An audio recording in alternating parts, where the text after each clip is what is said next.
Subscribe now and press the bell icon. Never miss an update. Hey everyone, welcome to my channel physics by Saurabh sir. लेके आ गया हूँ आज एक और लेक्चर, और आज के लेक्चर में हम करने जा रहे हैं charging and discharging of a capacitor. Lecture में आज हम करेंगे इसकी डेरिवेशंस वगैरह, समझेंगे कि ये चार्जिंग और डिस्चार्जिंग क्या होता है। क्वेश्चंस के लिए सेपरेट वीडियो आएगी जो इसकी नेक्स्ट वीडियो होगी, उस वीडियो में सारे क्वेश्चन इससे रिलेटेड हम क्लियर कर देंगे, तो हमारा टॉपिक बिल्कुल 100% टॉप नॉच क्लियर हो जाएगा। तो समझते हैं, पहले समझेंगे चार्जिंग एंड देन समझेंगे डिस्चार्जिंग। तो स्टार्ट करते हैं पहले चार्जिंग वाला टॉपिक। तो कैपेसिटर की चार्जिंग क्या होती है बेसिकली, आपने जो मैंने आपको पिछली वीडियोस में पहले भी सिखाया था कि जब हम किसी कैपेसिटर को एक बैटरी से कनेक्ट कर देते हैं, लेट्स से इसकी कैपेसिटेंस C है और इसका EMF E है, तो EMF मान लेते हैं इसका E, या फिर इसकी जो मैक्सिमम पोटेंशियल डिफरेंस है इसका हमने ले लिया EMF इसका E है। ओके, तो कंफ्यूजन क्रिएट नहीं होगी, इसलिए हमने E ले लिया। मान लो टाइम 0 पर, इनिशियली मैं बात कर रहा हूं क्योंकि हमें चार्जिंग करनी है, तो चार्जिंग करने के लिए हमारा जो कैपेसिटर है, ऑफ कोर्स सी बात है पहले अनचार्ज ही होगा, तो टाइम 0 पे जो इस पे चार्ज है लेट्स से इक्वल टू 0 है। तो कंडीशन क्या ले ली हमने, हम सबसे पहले कौन सा टॉपिक कर रहे हैं, हम चार्जिंग वाला टॉपिक कर रहे हैं। तो इस टॉपिक में हमने एक अनचार्ज कैपेसिटर लिया है, क्योंकि हम चार्ज कर रहे हैं ना, तो चार्ज करेंगे इनिशियली तो हमें अनचार्ज ही लेना पड़ेगा, तभी तो हम चार्ज करेंगे। ओके, तो हमने इनिशियली एक अनचार्ज कैपेसिटर ले लिया, उसको हमने एक बैटरी से कनेक्ट कर दिया। देखो, चार्ज करना है अगर कैपेसिटर को तो बैटरी तो लगानी पड़ेगी ना। कौन चार्ज करेगा इसको, ऑफ कोर्स सी बात है एक बाहर से एक्सटर्नल सोर्स चाहिए, तो कौन है वो सोर्स हमारा, वो हमारा सोर्स होगा बैटरी। ठीक है, वो हमने बैटरी लगा दी, कोई दिक्कत वाली बात ही नहीं है। अब देखो होता क्या है, हमने पहले भी देखा था, ये नेगेटिव चार्ज, ये जो है इलेक्ट्रॉन इधर जाएंगे, ये बैटरी इलेक्ट्रॉन ट्रांसफर करेगी, तो इस पर हमारा नेगेटिव चार्ज आ जाएगा, इस प्लेट पर हमारा नेगेटिव चार्ज आ जाएगा। इसके जो अंदर वाली साइड है, देखो यहां पे नेगेटिव चार्ज आया, इसके जो अंदर वाली साइड है, अंदर वाली साइड, इस पे प्लस चार्ज आ जाएगा, और बाहर वाली साइड पे नेगेटिव चार्ज आ जाएगा।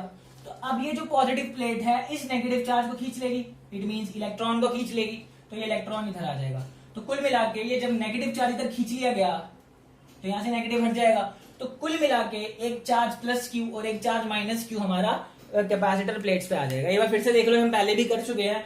बैटरी लगाने से होता क्या है, कैपेसिटर कैसे चार्ज होता है, ये नेगेटिव जो चार्ज है, इलेक्ट्रॉन जो बैटरी है वो एक चार्ज सप्लाई करती है which is negative charge, electron ऐसे जाएगा, इसको नेगेटिव मिल गया। अब आप जानते हो इंडक्शन होगा, इसके अंदर वाली प्लेट पे पॉजिटिव और बाहर वाली प्लेट पे नेगेटिव, और वो जो नेगेटिव है ये पॉजिटिव प्लेट बैटरी का खींच लेगा, तो इलेक्ट्रॉन का से आदान प्रदान चलता रहेगा चलता रहेगा चलता रहेगा। तो इनिशियली जो था, जो टाइम था वो 0 था, और जो चार्ज था वो हमारा 0 था। तो ये हमने काम किया था, ये ऐसे हमारा कैपेसिटर चार्ज होता है। अब मान लो हमने इसके साथ सीरीज में एक लोड लगा दिया, रेजिस्टर, लेट से उसकी रेजिस्टेंस हमारे पास आ है।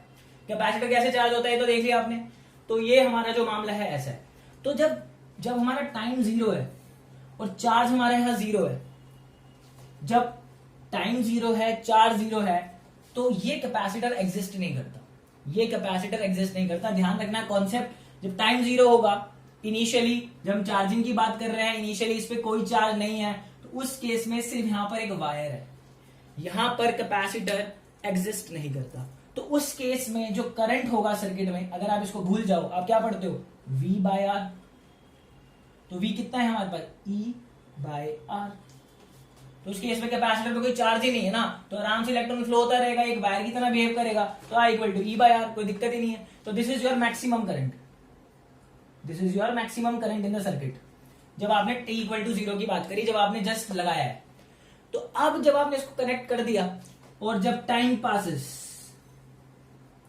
चलो टाइम पास होने लगा, टाइम गुजरने लगा, तो जब टाइम गुजरेगा तो आपने क्या देखा, यहां पर चार्ज एक्यूमुलेट हो रहा है, चार्ज एक्यूमुलेट हो रहा है, और जब यहाँ चार्ज एक्यूमुलेट हो रहा है तो यहाँ पर पोटेंशियल डिफरेंस है जो यहाँ का, वो बढ़ता जाएगा, क्योंकि पोटेंशियल डिफरेंस जो होता है अक्रॉस कैपेसिटर वो होता है Q/C।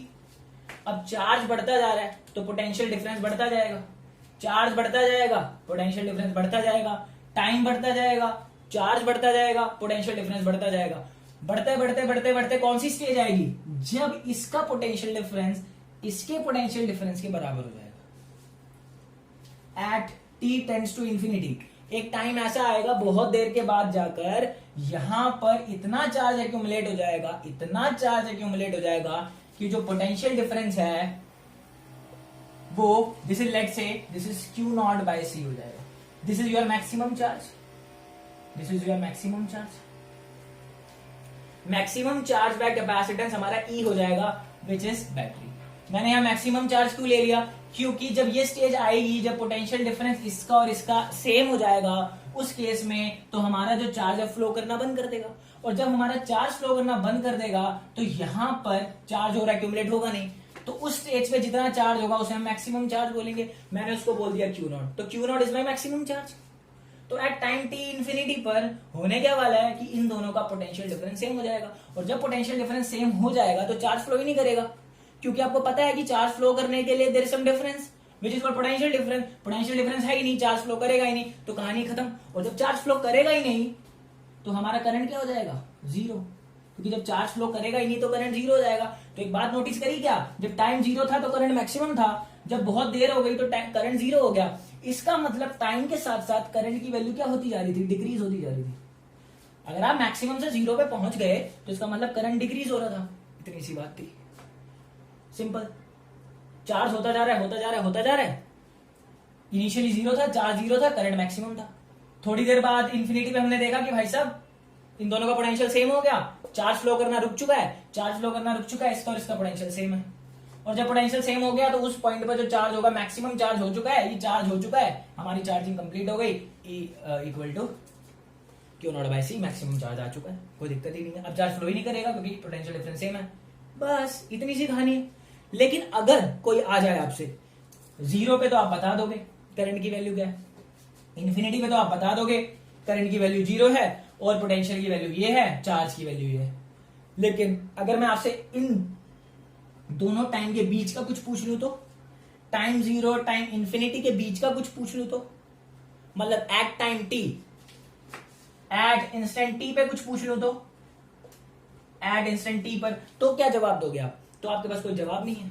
तो उसके लिए क्या करते हैं? उसके लिए हम निकाल लेते हैं करंट की वैल्यू, उसका एक फॉर्मूला ड्राइव कर लेते हैं. और जब हम फॉर्मूला ड्राइव कर लेंगे उसमें टाइम की वैल्यू कुछ भी डालना, आपका आंसर मिल जाएगा.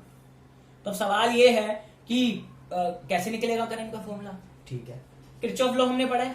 पिछली वीडियो में मैंने किरचॉफ लॉ क्लियर किया था कि एक क्लोज लूप के अंदर जो पोटेंशियल ड्रॉप होता है across every element, current element, उन सब का सम जीरो होता है. मतलब अप्लाई किरचॉफ वोल्टेज लॉ.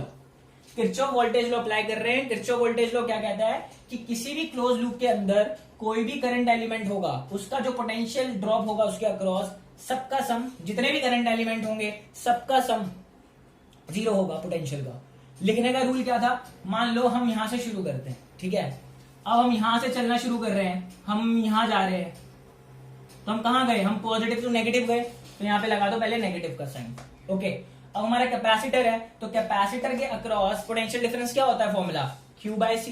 तो हम किसी टाइम t पे लिख रहे हैं, तो let's say this is Q by C. कोई दिक्कत ही नहीं, अच्छी बात है. फिर हम यहां से चलते जा रहे हैं. तो एक बात बताओ, हम कहां जा रहे हैं? अब हमारा अगर इलेक्ट्रॉन इधर फ्लो हो रहा है तो हमारा करंट किधर फ्लो होगा? अपोजिट डायरेक्शन में फ्लो होगा, यानी कुछ ऐसे. अब आप ये बात जानते हो कि जिस डायरेक्शन में हमारा इलेक्ट्रॉन फ्लो करता है तो करंट उसके अपोजिट फ्लो करता है. तो अब जो करंट है वो high potential to low potential flow करता है, मतलब यानी कि यहां से पॉजिटिव टू नेगेटिव फ्लो करेगा. Okay, simple. तो हम ऐसे आ रहे थे, फिर हम ऐसे आ गए, तो फिर से हम कहां जा रहे हैं? Positive to negative. Again negative का साइन लगाओ. अब रेजिस्टर में पोटेंशियल डिफरेंस क्या लिखते हो आप? V equal to I R. V equal to I R. इस मोमेंट पे करंट कितना है? Let's say small I. And resistance कितना है? R. एक बार फिर से समझ लो, इलेक्ट्रॉन अगर इस डायरेक्शन में थे तो करंट अपोजिट होता है, तो यानी करंट ऐसे जा रहा है, कोई दिक्कत ही नहीं है, करंट की डायरेक्शन है. ओके, किरचॉफ वोल्टेज लॉ क्या लिखते हैं? आप एक पॉइंट पकड़ो और वहां से चलना शुरू करो. पॉजिटिव टू नेगेटिव जा रहे हैं, नेगेटिव लगा दो. कैपेसिटर के अक्रॉस वोल्टेज ड्रॉप लिखना है, तो वोल्टेज ड्रॉप का फॉर्मूला Q by C. फिर आप आगे गए. अब आप फिर पॉजिटिव टू नेगेटिव जा रहे हो, क्योंकि करंट हाई टू लो जाता है, तो इसलिए यहाँ पॉजिटिव, यहाँ नेगेटिव लिख दिया. तो यहाँ फिर हम नेगेटिव लगाएंगे. और रेजिस्टर के अक्रॉस पोटेंशियल जो डिफरेंस होता है वो क्या लिखते हैं? Potential drop IR. V equal to IR लिख दिया. फिर अब हम यहाँ से चले, ये नेगेटिव होता है, ये पॉजिटिव होता है, तो हम पॉजिटिव की तरफ आए, और बैटरी का पोटेंशियल क्या होता है, सीधा ई लिख दो, प्लस ई इक्वल टू 0। ये होता है Kirchhoff voltage law. Third chapter में और अच्छे से समझेंगे, अभी के लिए बस ये समझ लो, सबका जो पोटेंशियल ड्रॉप होता है उसका सम 0 होता है। पर अब हम ये लिख सकते हैं minus Q by C plus E equal to I R. तो इसको ऐसे लिख दो, I R equal to minus Q by C plus E. कोई दिक्कत नहीं है, बस हमने रीअरेंज कर दिया है, कोई दिक्कत वाली बात नहीं है। अब आई जो होता है हमारा वो होता है D Q by D T. ये आई जो हमारा होता है this is D Q by D T, हम जानते हैं, और इसके साथ आर लगा हुआ है। और हमारे पास अगर मैं इसको एलसीएम ले लूं, we will get Q plus C E upon में सी ई अपॉन में सी। अब आप क्रॉस मल्टीप्लाई कर दो इसको, ये जो है ये वाली जो टर्म है इसके नीचे आ जाएगी, क्योंकि हमें इंटीग्रेट करना है। तो डी क्यू अपॉन ये आ जाएगा C E minus Q, C E minus Q equal to 1 by R C. तो डी क्यू था, इसके नीचे ये आ गया, और जो डी टी था वो उधर चला गया, तो मैं डी टी को ऊपर लिख दिया। तो मैंने रीअरेंज कर दिया, कुछ भी नहीं किया, यहाँ पर एलसीएम लिया, इस ऊपर वाली टर्म को नीचे लिख दिया, डी टी को ऊपर लिख दिया, उस आर को इसके साथ नीचे लिख दिया। ओके, मैं होप करता हूं इतना समझ में आया होगा। अब हमें दोनों तरफ इंटीग्रेशन करना है, तो इसको नोट कर लो, मैं थोड़ा सा साइड से रब करके इसमें करवा देता हूं। तो ये कंडीशंस याद रखनी है आपको, सर्किट रब कर देता हूं। तो अब होगा क्या, अब मैं इंटीग्रेशन करूंगा, तो इंटीग्रेशन करूंगा तो मैं यहाँ पे लिमिट्स लगाऊंगा। तो यहाँ पे आते इनिशियल लिमिट, यहाँ आती है फाइनल लिमिट। तो यहाँ पे डी क्यू है, तो यहाँ पे चार्ज की लिमिट आएगी। तो इनिशियली चार्ज 0 था, और मैं टाइम टी पर निकाल रहा हूं, तो टाइम टी पर मैंने चार्ज क्यू लेट किया हुआ है। इनिशियली टाइम 0 है, और मैं किसी टाइम टी पर निकाल रहा हूं, क्योंकि यहाँ मैं टाइम की लिमिट लगाऊंगा, क्योंकि यहाँ पे डी टी है, सिंपल। तो अब आप इसका लॉ, इसका इंटीग्रेशन क्या लिखेंगे, देखो डी क्यू का इंटीग्रेशन हो रहा है, तो जो क्यू वाली टर्म है वो डिनोमिनेटर में है, तो इसका जो इंटीग्रेशन होता है वो ln होता है log सी ई माइनस क्यू। और अब देखो सी ई माइनस क्यू है, अब यहाँ पे क्यू वाली टर्म है, तो इसका रूल क्या होता है, बड़ा सिंपल सा रूल होता है इसके इंटीग्रेशन का। पहले तो log लिख दो, जैसे आप डिफरेंशिएशन में चेन रूल लगाते हो, ये इंटीग्रेशन का चेन रूल है। पहले आप log करके लिख दो, उसके बाद आप अंदर जाओ, सी का तो डिफरेंशिएशन करना है आपको, इंटीग्रेशन नहीं करना, डिफरेंशिएशन करना है। सी का डिफरेंशिएशन 0 हो गया, और माइनस क्यू का डिफरेंशिएशन क्या होगा, क्योंकि यहाँ डी क्यू है, तो माइनस क्यू का डिफरेंशिएशन -1 होगा, तो -1 को डिवाइड करते हैं, ठीक है। तो डिफरेंशिएशन के अंदर चेन रूल लगता है, इंटीग्रेशन के अंदर भी हम चेन रूल लगाते हैं, ताकि हमारा इंटीग्रेशन जल्दी हो जाए। करने का रूल समझ लो क्या है, पहले जैसे इंटीग्रेशन करना है वैसे इंटीग्रेशन कर दो, उसके बाद जो टर्म रह जाती है उसके बाद उसके अंदर जाओ, उसके बाद डिफरेंशिएशन करना है। इंटीग्रेशन में भी हम डिफरेंशिएशन करते हैं, तो सी का डिफरेंशिएशन 0 हो जाएगा, क्योंकि यहाँ डी क्यू के रिस्पेक्ट में ये कांस्टेंट है, और माइनस क्यू का डिफरेंशिएशन क्या हो जाएगा, -1। बस फर्क इतना है, वहां पर डिफरेंशिएशन में हम मल्टीप्लाई करते थे, यहाँ पर हम डिवाइड करेंगे, तो -1 को मैं डिवाइड करूंगा, क्योंकि डिवाइड और मल्टीप्लाई एक ही चीज होती है माइनस के लिए, तो माइनस मैं यही लिख देता हूं, तो कोई दिक्कत वाली बात नहीं है। तो प्लीज रूल जो है उस रूल को फॉलो करना, कि इंटीग्रेशन के अंदर भी रूल लगता है, ओके। और हमारी जो लिमिट है वो कितनी है हमारी, 0 to q। अब सिमिलरली यहां पर तो कोई टर्म है नहीं, तो ये आ जाएगा 1 बाय आर सी, इसका इंटीग्रेशन dt का इंटीग्रेशन t हो गया, दिस इज 0 to t। अब अगर आप इसमें लिमिट लगा, तो अब ये देखो माइनस साइन है, इसको उधर भेज दो, कोई दिक्कत नहीं है, ओके। तो अब हमारा बड़ा सिंपल सा काम है, अब आपको लिमिट पुट करनी आती है, अपर लिमिट माइनस लोअर लिमिट। तो मैं अपर लिमिट पुट करता हूं, तो this is minus Q and this is minus ln CE, क्योंकि Q0 पहले में Q आ जाएगा, सेकंड टाइम में Q0 हो गया, इक्वल टू यहाँ पे तो -t/RC ही रह जाएगा, कोई दिक्कत वाली बात ही नहीं है। अपर लिमिट माइनस लोअर लिमिट। अब आप लॉग की प्रॉपर्टी जानते हो, जब 2 लॉग माइनस होते हैं, 2 ln माइनस होते हैं, उनको डिवाइड में लिख सकते हैं, -t/RC, कोई दिक्कत नहीं है। अब देखो सिंपल सी प्रॉपर्टी है, इस ln को हटाकर, क्योंकि इसका बेस e है, तो मैं इसको e की पावर -t/RC लिख सकता हूं। ये एक रूल है सिंपल सा, ये जो लॉग है इधर जाके e की पावर में हम उसको टर्म को लिख सकते हैं। तो यहाँ लॉग हटाओ, और जो राइट साइड पे होगा उसको e की पावर में लिख दो, ओके। ये रूल है हमारा, लॉग की प्रॉपर्टी है, कोई दिक्कत वाली घबराने वाली बात नहीं है। अब ये c इसके लिए भी और इसके लिए भी है, तो उसको मैं लिख सकता हूँ 1 - q/CE। अच्छा, कोई दिक्कत नहीं, अच्छी बात है, ओके। तो अब मैं कुछ ऐसा लिख सकता हूं रीअरेंज करके,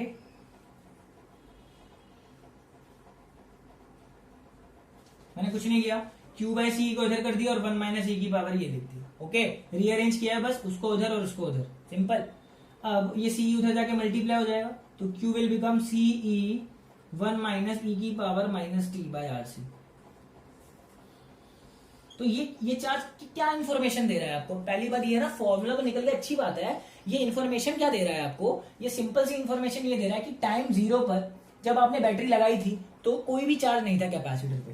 तो एट टाइम टी, किसी भी इंस्टेंट पे मैं आ गया और मैंने पूछा भैया आप चार्ज बताओ कितना है, तो आप कहोगे कोई दिक्कत नहीं है। मैं आपसे बोलूं मुझे टी इक्वल टू 2 सेकंड में चार्ज बताओ भाई, ठीक है, तो मैंने वैसे ज्यादा दे दिया, टाइम इतना होगा नहीं, इतने में तो हो चुका होगा चार्ज।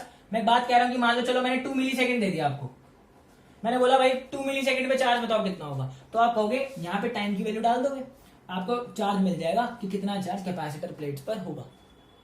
सिंपल। तो आपको ये फॉर्मूला इंफॉर्मेशन ये दे रहा है कि किसी भी इंस्टेंट टाइम टी पर, किसी भी टाइम टी पर आपका कितना चार्ज एक्यूमुलेट हुआ होगा कैपेसिटर प्लेट्स पे। तो ये आपको इन्फॉर्मेशन दे रहा है, बहुत सिंपल है। तो ये चार्ज का जो फॉर्मूला है बहुत यूज होता है, आपके बहुत काम आएगा। अब देखो सीई की वैल्यू कितनी है यहाँ पर, क्यू नॉट, तो यहाँ पे मैक्सिमम चार्ज पुट कर सकते हैं, बिल्कुल पुट कर सकते हैं। तो फॉर्मूला ये भी बनता है Q equal to Q naught 1 minus E की पावर माइनस टी बाय, और ये आ गया आर सी। कोई दिक्कत वाली बात ही नहीं है।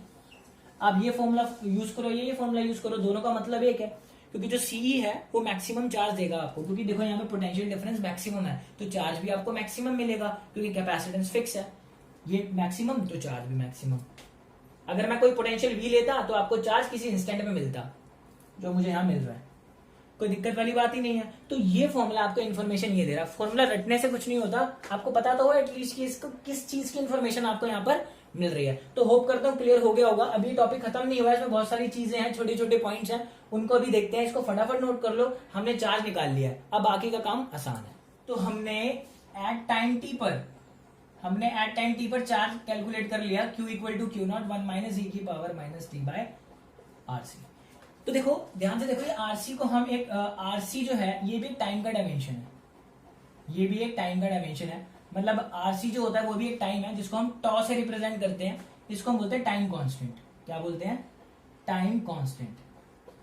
तो टॉ होता है हमारा 1 बाय आरसी, टॉ होता है हमारा आरसी, सॉरी टॉ क्या होता है हमारा आरसी। तो जो टाउ है इसको हम टाइम कांस्टेंट कहते हैं। इसकी खास बात क्या है? देखो खास बात ये है, टाइम 0 पर चार्ज 0 था, टाइम 0 पर चार्ज हमारा 0 था, तो ये भी एक टाइम होता है। ये वो टाइम है जिसमें आपका चार्ज 63% इंक्रीज हो जाता है, और जो चार्जिंग होता है उसमें हमारा जो चार्ज है वो इंक्रीज होता है। तो अगर मैं बोलूं एक टाइम कांस्टेंट में 1 आरसी में आपका कितना चार्ज इंक्रीज होगा, तो आप बोलोगे जो मेरा चार्ज होगा वो 63% इंक्रीज हो जाएगा। किसका 63% इंक्रीज हो जाएगा? मेरा मैक्सिमम चार्ज का 63% इंक्रीज हो जाएगा। तो अगर आपसे कोई पूछे कि वन टाइम कांस्टेंट पर, एक टाइम कांस्टेंट पर आपका कैपेसिटर पर कितना वैल्यू आएगा, आप बोलोगे Q equal to 0.63 times of Q naught. अगर आपको यकीन नहीं आता तो आप फॉर्मूला डाल के देख सकते हो। अभी हमने फॉर्मूला किया है Q equal to Q naught 1 minus E की power minus T by RC. Okay, तो मुझे चार्ज की वैल्यू निकालनी है वन टाइम कांस्टेंट पे, वन टाइम कांस्टेंट। तो Q equal to Q naught 1 minus E की पावर माइनस, मैंने टाइम कितना दिया है आपको? वन टाइम कांस्टेंट पे मैं चार्ज पूछ रहा हूं, तो टाइम की जगह आरसी डाल दो, आरसी से आरसी कैंसिल, तो Q equal to Q naught 1 minus E की पावर माइनस 1। तो Q equal to Q naught 1 minus E की पावर माइनस 1 को मैं 1 बाई ई लिख सकता हूं, और जो 1 बाई ई होता है हमारा वो कितना होता है? 1 बाई ई जो होता है, इसकी वैल्यू याद रखना, इट 0.37। तो Q equal to Q naught 1 में से 0.37 गया तो यू विल गेट 0.63। तो Q equal to 0.63 times of Q naught. अगर परसेंटेज में बोलो तो 63%। तो इसका क्या मतलब है? इसका मतलब ये है चार्ज बढ़ रहा है। तो अगर मैंने टाइम 0 पर चार्ज 0 बोला, तो एक टाइम कांस्टेंट बीतने के बाद आपका चार्ज कितना हो जाएगा? 63% बढ़ जाएगा, 63% हो जाएगा। 0 से कहां पहुंच गए? सीधा 63% हो गया। जैसे चार्जिंग नहीं होती मोबाइल की, जैसे हम बोलते हैं इतने परसेंट चार्ज हो गया इतने टाइम बाद, ठीक है, ऐसे ही हम यहां बोल रहे हैं कि एक टाइम कांस्टेंट बाद कितना चार्ज हो गया आपका कैपेसिटर? 63% चार्ज हो गया। ओके, उसको 63% चार्ज मिल गया। तो ये ऐसे हमें वैल्यू पुट करके निकालना होता है। अब वो आपको कोई भी टाइम दे सकता था, 2 टाइम कांस्टेंट देता तो यहाँ पे आप 2RC डालते तो ई का स्क्वायर आता, तो आपको चार्ज की अलग वैल्यू मिलती। ऑफ कोर्स 63% ज्यादा मिलती, क्योंकि 2 टाइम कांस्टेंट तो और ज्यादा टाइम हो गया ना, तो चार्ज ज्यादा हो चुका होगा एक्यूमुलेट। तो ऐसे ही आपको टाइम देता जाएगा, आप डिफरेंट टाइम के लिए फॉर्मूले में पुट कर कर चार्ज की वैल्यूज निकालते जाओगे। सिंपल, कोई दिक्कत वाली बात नहीं है। तो देखो यार, अभी हमने सिर्फ चार्ज का फॉर्मूला निकाला, अगर वो आपसे करंट पूछ ले, क्योंकि हमने तो इनिशियली करंट कितना बोला था, I इक्वल टू E/R, और इन्फिनिटी में टाइम करंट कितना बोला था, 0 बोला था। अगेन मैं आपसे किसी टाइम टी पर करंट पूछ लूं सर्किट के अंदर कितना है, तो आप नहीं बता पाओगे, तो उसके लिए भी हमें फॉर्मूला निकालना है। अगर मैं पोटेंशियल ड्रॉप पूछ लूं आपसे कितना होगा एट टाइम टी पर, उसके लिए भी हमें फॉर्मूला चाहिए, तो हम उसका फॉर्मूला ड्राइव कर लेते हैं, कोई दिक्कत वाली बात नहीं है। ओके, तो ये टाइम कांस्टेंट वाला कोई दिक्कत तो नहीं है। तो ध्यान रखना, टाइम कांस्टेंट का कोई डायमेंशन पूछ ले कितना होता है, तो टाइम कांस्टेंट का डायमेंशन आरसी का जो डायमेंशन होता है वो सेकंड्स ही होता है, क्योंकि आरसी जो है वो एक टाउ है, टाउ इज टाइम कांस्टेंट, और टाइम का जो डायमेंशन है वो सेकंड होता है। तो ध्यान रखना, कभी कभी वो आरसी देके पूछ लेता है, what is dimension of RC, seconds. कोई दिक्कत वाली बात नहीं है। चलो आगे चलते हैं। ये आ गया समझ में, 63% चार्ज आपका इंक्रीज हो जाता है 1 टाइम कांस्टेंट बीतने के बाद। चलो अच्छी बात है, समझ में आ गया। तो चलो अब उसका फॉर्मूला निकाल लेते हैं एक बार, पोटेंशियल वगैरह का और ड्रॉप का और करंट का, ठीक है। तो अब सोचने वाली बात ये है कि एट टाइम टी पर, हम एट टाइम टी की बात कर रहे हैं, एट टाइम टी पर मैंने पोटेंशियल क्या बोला है, वी बोला है, V equal to Q by C लिख सकता हूं। देखो ये पोटेंशियल भी एट टाइम टी है, ये चार्ज भी एट टाइम टी है, कैपेसिटेंस तो फिक्स रहता ही है। एट टाइम टी पर चार्ज को क्या माना है, क्यू माना है, और कैपेसिटेंस तो हमारी फिक्स है, तो पोटेंशियल ड्रॉप कितना होगा कैपेसिटर के अक्रॉस, वीसी लिख सकता हूं मैं उसको, वीसी लिख दिया क्यू बाय सी। अब एक बात बताओ, एट टाइम टी पर आपने क्यू की वैल्यू क्या निकाली है, ये निकाली हुई है, डिराइव की है, तो Q is equal to Q naught 1 minus E की power minus T by R C. आ गया potential across capacitor, potential across capacitor का। तो अब क्यू नॉट बाय सी क्या होगा, क्या मैं क्यू नॉट बाय सी को ई नॉट या ई लिख सकता हूँ, 1 माइनस ई की power minus T by R C. अब आप कहोगे ये कैसे लिख दिया, ऑफकोर्स सी बात है, ये maximum charge upon capacitance equal to maximum voltage ही तो देगा, तो वीसी इक्वल टू, कहीं कहीं जगह पे इसको V equal to V naught भी लिखा होता है, तो वी नॉट मैक्सिमम वोल्टेज है जो बैटरी की थी, तो घबराने वाली बात नहीं है, तो V इक्वल टू ईसी, ठीक है। तो टाइम टी पर अगर आपसे कोई पूछे कि कैपेसिटर के अक्रॉस कितना वोल्टेज है, आप बोलोगे भैया इतना वोल्टेज है। क्या किया, फॉर्मूले से तो निकाला, क्यू तो पता था, सी से डिवाइड कर दिया, बस कहानी खत्म। चलो, क्या यही वोल्टेज ड्रॉप रेजिस्टर के अक्रॉस भी होगा? अगर मैं रेजिस्टर के अक्रॉस पूछ लूं, रेजिस्टर भी तो लगा था हमारे सर्किट में, यहाँ कैपेसिटर था, यहाँ रेजिस्टर था, तो यहाँ पे तो आपका पोटेंशियल डिफरेंस वीसी है, यहाँ का पोटेंशियल वीआर है, तो क्या वीसी और वीआर बराबर होगा क्या? ऑफ कोर्स नहीं, क्योंकि जो हमने यहाँ बैटरी लगाई थी जिसकी पोटेंशियल डिफरेंस ई था, तो इसको ई का जो 2 पार्ट में बढ़ जाएगा, एक कैपेसिटर के अक्रॉस होगा और एक वीआर के अक्रॉस होगा, रेजिस्टर के अक्रॉस होगा, तो इसका एक पार्ट तो ये आ गया आपका वीसी। तो वीआर निकालने के लिए क्या करूंगा, ये टोटल में से ये माइनस कर दूंगा, क्योंकि आप जानते हो बचपन 10th क्लास से आपने देखा है कि सीरीज के अंदर हमारी पोटेंशियल डिवाइड हो जाता है, तो अगर ये ई लगा है तो इसका एक पार्ट इसको मिला, एक पार्ट इसको मिला, तो एक पार्ट तो हमने निकाल लिया, तो दूसरे पार्ट के लिए क्या करेंगे, माइनस कर देंगे, तो हमारा ई से ई कैंसिल, और चलो इसको लिख देते हैं, ये लो ई से E cancel, V R S E. देखो सेम फॉर्मूला नहीं है दोनों का, बच्चे एक ही लगा देते हैं फॉर्मूला, चाहे वो कैपेसिटर के अक्रॉस पोटेंशियल पूछे या रेजिस्टर के अक्रॉस पोटेंशियल पूछे। तो पोटेंशियल के जो हमारा पोटेंशियल कैपेसिटेंस के अक्रॉस होता है वो ये होता है, और रेजिस्टर के अक्रॉस हमारा फॉर्मूला ये होता है। सिंपल, तो कोई दिक्कत वाली बात ही नहीं आई, एक फॉर्मूला यूज किया, एक से दूसरा आ गया। ओके, करंट का काम मैं आप पे छोड़ता हूं, तो करंट का फॉर्मूला क्या निकालेंगे, हिंट मैं आपको दे रहा हूं, करंट का फॉर्मूला क्या होगा, I equal to D Q by D T, I equal to D Q by D T. मतलब इस क्यू को आपको टाइम के रिस्पेक्ट में डिफरेंशिएट करना है, इस करंट को आपको टाइम के रिस्पेक्ट में डिफरेंशिएट करना है, तो आपको करंट मिल जाएगा। ओके, तो करंट जो होगा सर्किट के अंदर एट टाइम टी पर, एट टाइम टी पर जीरो पे तो आप जानते हो टाइम जीरो पे मैक्सिमम करंट है, और इन्फिनिटी पे हमारा करंट जीरो है, लेकिन मैं किसी टाइम टी पर पूछूं तो करंट कितना है, तो आपको क्या करना है, इस क्यू वाले को टाइम के रिस्पेक्ट में डिफरेंशिएट करना है। कमेंट में मुझे बताना कि करंट का फॉर्मूला आपने क्या निकाला। ओके, तो ये हमारे कुछ फॉर्मूले थे जो इंपॉर्टेंट थे, और ये हमारा चार्जिंग का केस था।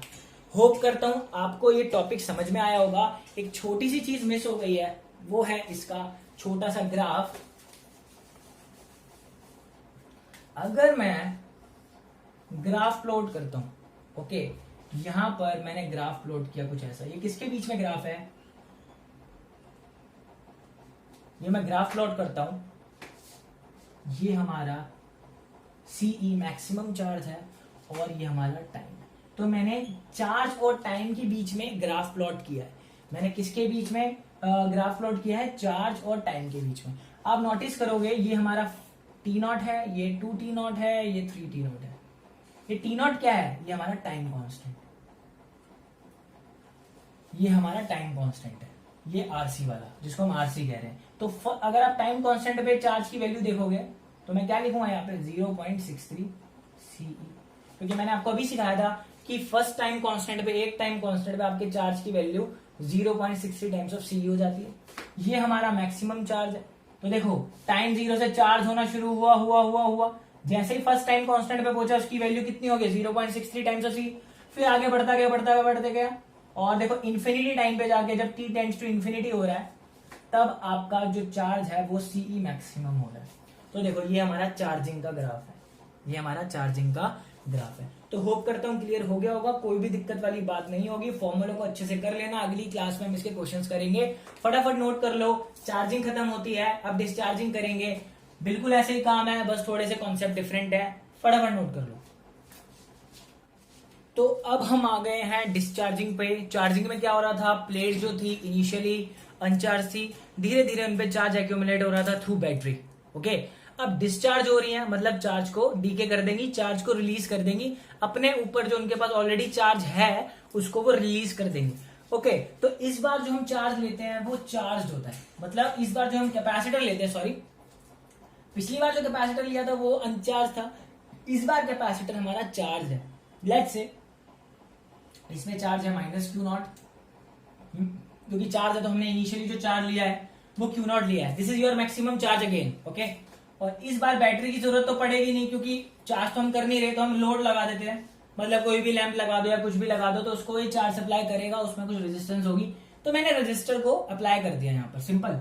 चलो अच्छी बात है। अगर इसका चार्ज प्लस है तो यहाँ पर हम पोटेंशियल हाई ले लेते हैं, इसका पोटेंशियल हाई ले लो, लेट्स से इट्स Q0/C, और इसको ले लो 0, क्योंकि जो पॉजिटिव वाला होता है उसको हम हाई पोटेंशियल ले लेते हैं और जो नेगेटिव वाला होता है उसको 0 ले लेते हैं। तो ये ले लिया, तो अब ये है पॉजिटिव मतलब हायर पोटेंशियल और ये है लोअर पोटेंशियल।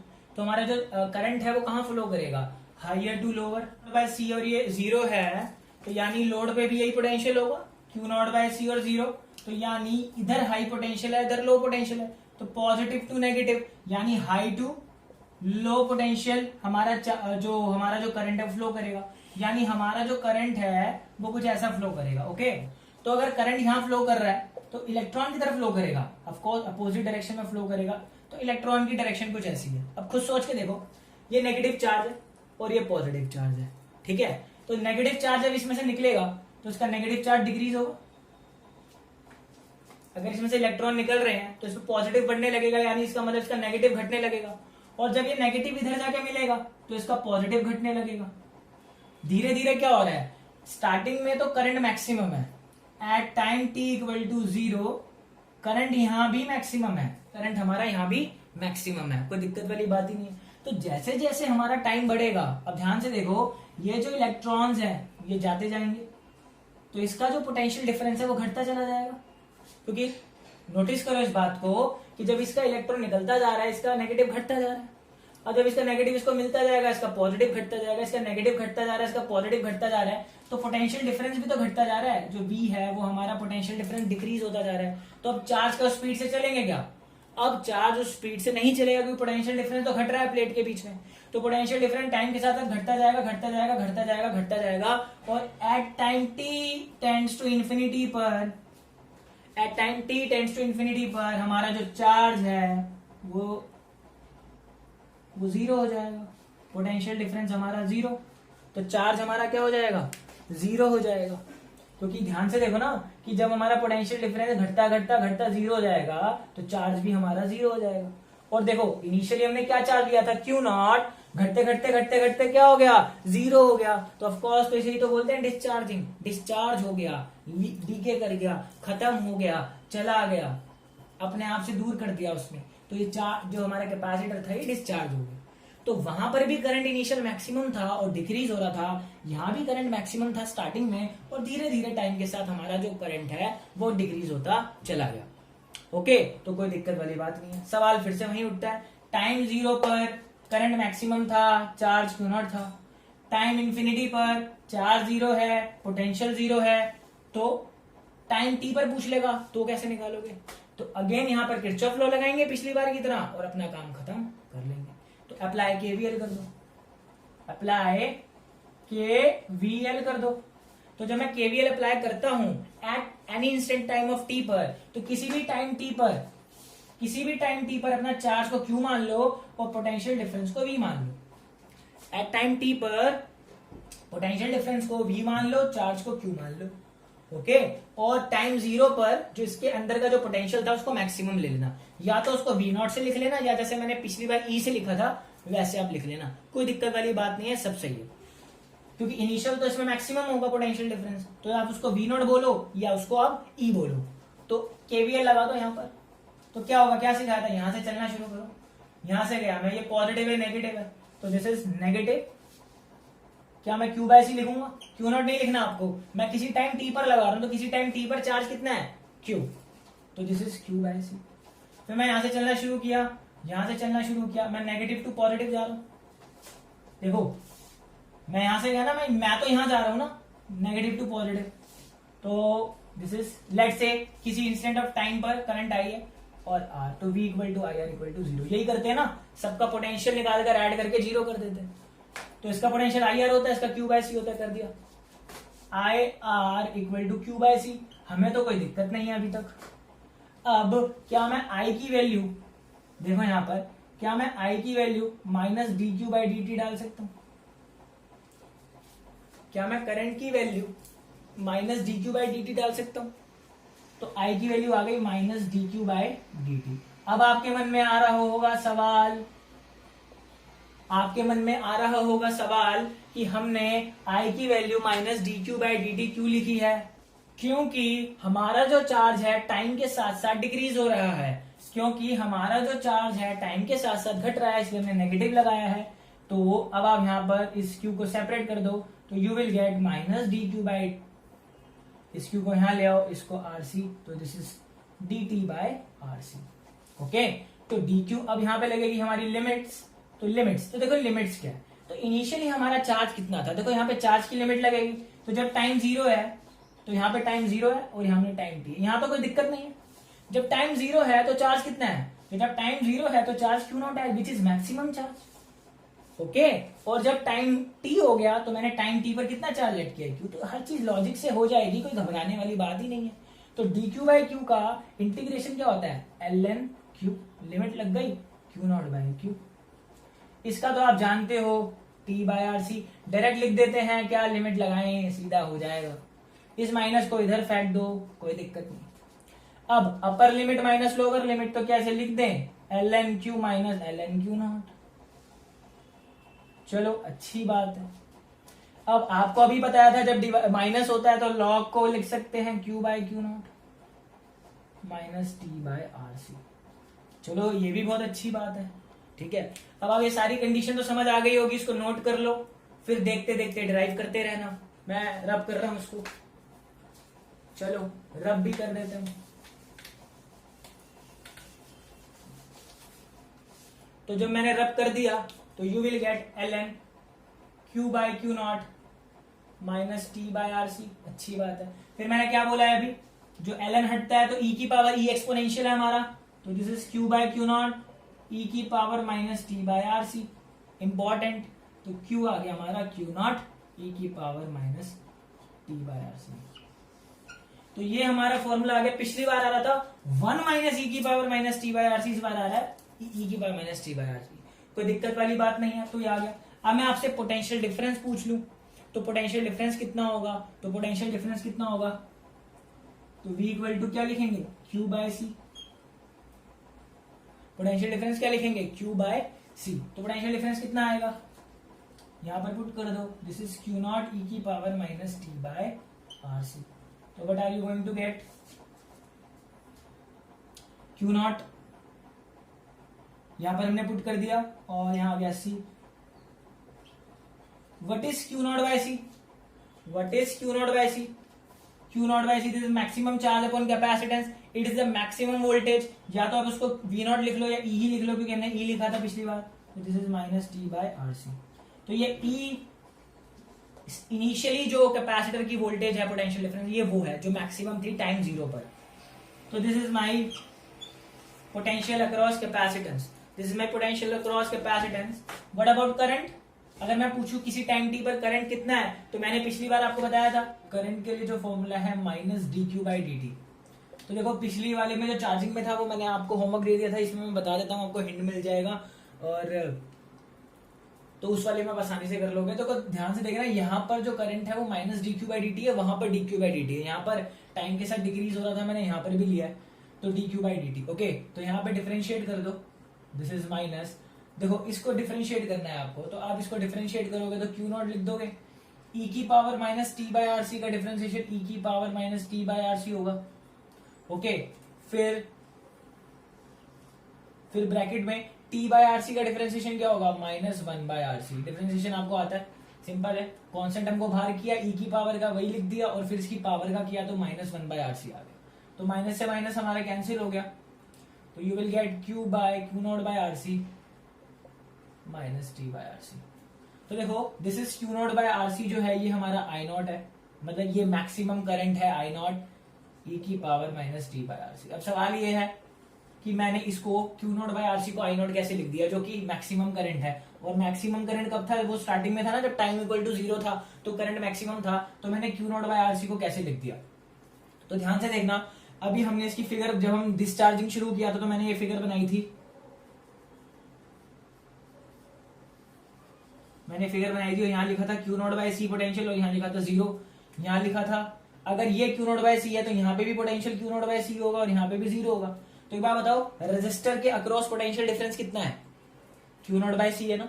देखो Q naught by C minus zero, तो क्यू नॉट बाय सी है ना, तो आई इक्वल टू मैं क्या लिखूंगा, वी बाय आर।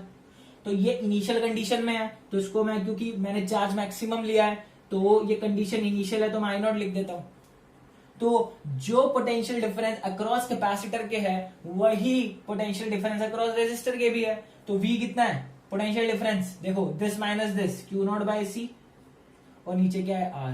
तो Q naught by R C की वैल्यू क्या है हमारे पास, आई नॉट, ऐसे लिखा है मैंने। तो Q naught by R C की वैल्यू मेरी आ गई आई नॉट। तो ये मेरा करंट की वैल्यू है I equal to I naught E की power minus T by R C. आप नोटिस करोगे कि चार्जिंग में भी और डिस्चार्जिंग में भी दोनों में ही सेम फॉर्मूले आपको देखने को मिलेंगे करंट के। तो ध्यान रखना, ये जो करंट का फॉर्मूला आया है ये डिस्चार्जिंग में भी यही है। मैंने हिंट दे दिया कैसे करना है, सिंपल ऐसे आपको डिफरेंशिएट करना है and you will get your answer. Q naught by R C की वैल्यू मैंने आई नॉट यानी आई मैक्सिमम कैसे लिख दी, जो स्टार्टिंग में थी वही रूल लगाया है सिंपल वाला, कि जो पोटेंशियल डिफरेंस अक्रॉस इसके था स्टार्टिंग में वही पोटेंशियल डिफरेंस इसके है। तो I equal to V by R होता है, इनिशियल के लिए आई नॉट लिख दिया, V Q naught by C R, तो आ गया हमारे पास। तो करंट की वैल्यू हमें मिल गई है।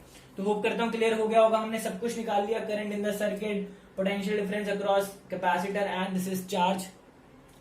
तो क्लियर हो गया होगा टॉपिक। अब सिंपली यहाँ पर भी वही टॉपिक हमारा सामने आता है कि एक टाइम कांस्टेंट वाला टॉपिक जो अभी हमने चार्जिंग में भी देखा था, तो उसको देख लो थोड़ा सा, इसको फटाफट नोट कर लो, मैं रब कर देता हूं।